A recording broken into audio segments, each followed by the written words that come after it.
Hey guys, this is Rich. Just going to do a short video, try to keep it short and sweet, on replacing a propane regulator on my 2016 Ford Transit.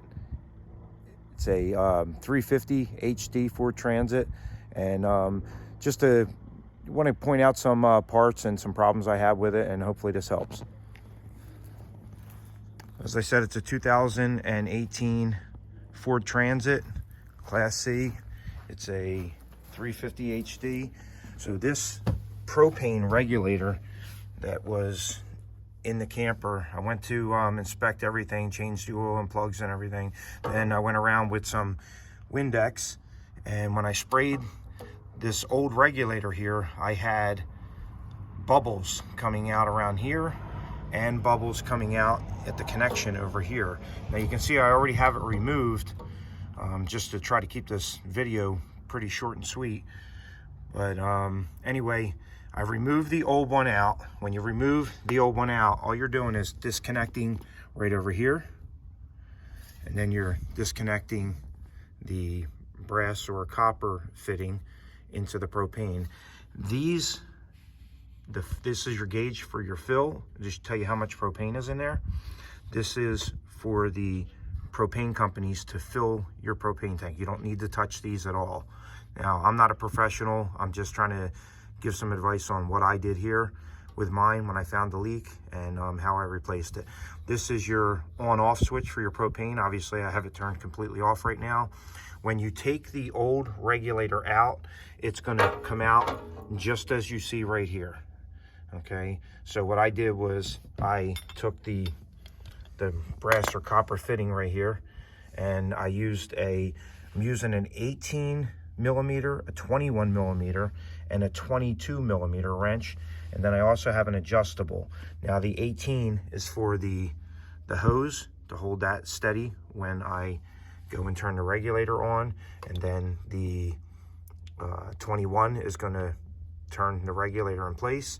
The 18 will also work over here to hold this side of the regulator while you're using the 22 to turn the copper fitting in. Couple key points. I'm using it's called a mega tape. It's used for water, gas, and propane lines to make sure that they don't leak. You'll see that tape on the end of all the fittings here.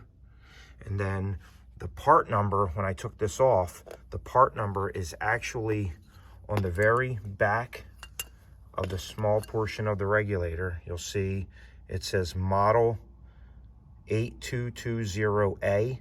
That's how I found it when I went online to look. Obviously, I'm a little anal. I marked the bad one so I don't mix them up with the good one. And when I put the good one in, I actually put the new date on it. So I know the next time God forbid, I have to replace it. Also, just to give you an idea, I found this regulator on eTrailer. This is how it comes in from them. I wrote the model number on there and their name, but their actual regulator part number is what you're seeing right there. So I don't know if hopefully this will help. Be careful when you pull your regulators out. Know what you're putting back in. My RV has a Truma Combi tankless water heater, and so it heats the hot water, it heats the heating system, and plus I have the stove and the outdoor propane line. So I have this regulator that I have right here is 400,000 BTUs. Most regulators are 160,000 BTUs. So know what you need to put in yours and what you're replacing with it. That way you don't, that way you have enough BTUs, so you'll be putting out enough flame and you'll be able to heat your water. So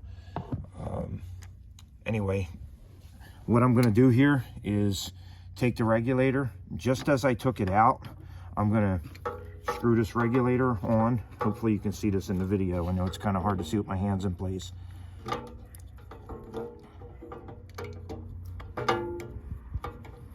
It's a little difficult getting your hands in there to get it started. Bear with me here, guys. This is probably the hardest part here. It was the hardest part getting it out, just to be able to get the wrenches in there. So this is a flexible rubber hose up inside of here. Once you get it started, you can see, hopefully you can see, it's turning pretty easily. What I'm gonna do here is I'm gonna put this 18mm wrench on the rubber hose, take the 21mm, and all I'm gonna do is turn it till I get it nice and snug. So obviously I don't want to twist that rubber hose around.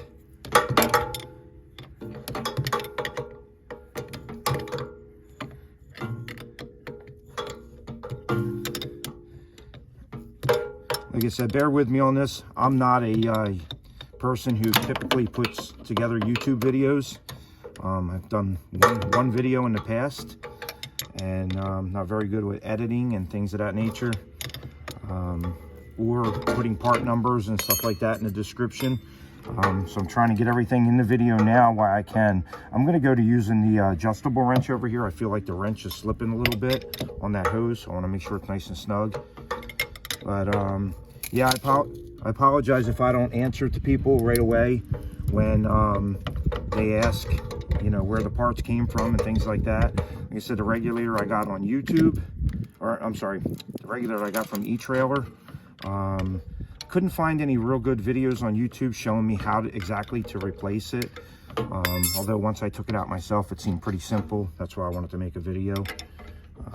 If this helps you guys, do me a favor, like or subscribe. Like I said, I did a video about a year ago. I knew nothing about doing videos on YouTube. I just wanted to help somebody since I ran into a problem. And so I want to try to make a few more videos. So if you can, like, subscribe, and hopefully it'll help my channel out a little bit. I'd like to put together some more videos. Almost done here. Tighten this up. And like I said, if you ask questions, any comments or questions, I'll try to get back to you, but I apologize. I'm not real good with this, with the YouTube videos, but I will definitely try to help out the best I can. All right, guys, we're almost done. All right, so that's nice and tight. All I'm gonna do at this point is, like you would your regular propane tank at your house, what you're gonna do is screw the line in. Most people are probably gonna say, I don't need Teflon tape on there, and I'm sure I don't because it has the rubber O-ring. Oh, you know what, real quick before I get any further. So when you go to take this copper or brass piece out of the regulator, you're gonna, this obviously spins. You're gonna hold the wrench on the regulator right here. But then at the end of the copper or brass piece, you'll see that it looks like a nut on the end of there. That's where you want to take, that's where what you want to use to turn this copper piece or brass piece back out. That's how you're going to get it out of there. So, all right, let's get back to putting this in here. And remember, when you're putting this regulator back in here and you're screwing it into the valve, this is going to be a reverse thread, just like it would be your propane tank at home.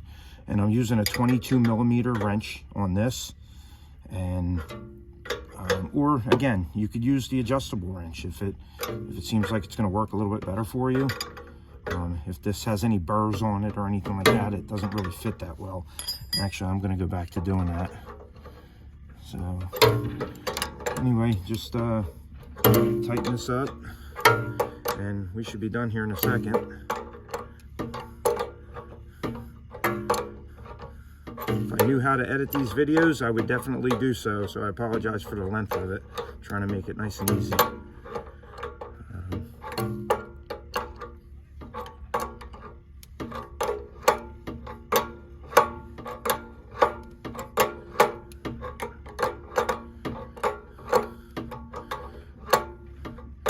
And keep in mind when you're getting one of these regulators that you have the right BTU, so you don't have any problems with your flame output on your heater or your stove or anything like that.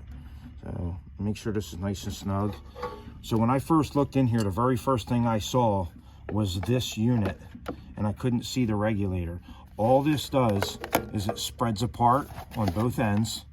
So when I go to put this back in, I'm probably not even going to do it in the video, but all I'm going to do is bring it over top of this and spread it, and it'll slide right down over top. And it's supposed to have like 4 little clips on the bottom. I don't even know that you need them. But that'll just sit down there, and that basically protects it from anything hitting it or any road dirt or grime hitting it. So anyway, we're back in place. Everything's squared away. I'm gonna slowly turn this, open this propane valve. Okay, and let's hope for the best. So now we're gonna spray the whole thing down. And obviously, this I'm just using Windex. If any glass cleaner or soap, a little bit of soapy water would be fine. But at this point, if I see any bubbles, what I'm looking for right here is if I see any bubbles here, this is all sealed. From here to here is completely sealed by the factory. But there's a bolt up top here. I did not touch that Allen bolt. You can see, you probably can't see in the video, but it actually has a sealant around it, so you don't want to touch that. This actually unscrews, and there's an adjustment in there, or actually that's like your, I believe that's like a pressure type valve if something goes wrong. But you don't need to take this off. You don't need to touch it in any way. So just leave that on, make sure that's nice and tight. But again, I'm gonna spray it one more time. You're looking back down in here to see if there's any bubbles. If there's any bubbles at all, that's where we have a leak. We got to take it back apart. But everything looks good, guys. It's wide open, no problems. Everything went well. Again, one last time, here's the part number. I could not find this on Amazon or any other site. eTrailer is the only place I can find it.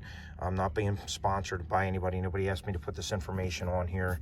I'm just giving you the information I have because I happen to find it. The name of the surge protector is a SurgiSafe, and it's a 2-stage regulator. So best of luck, guys. Hope this video helps. Again, do me a favor, like, subscribe if this helped you out at all. Take care. Bye.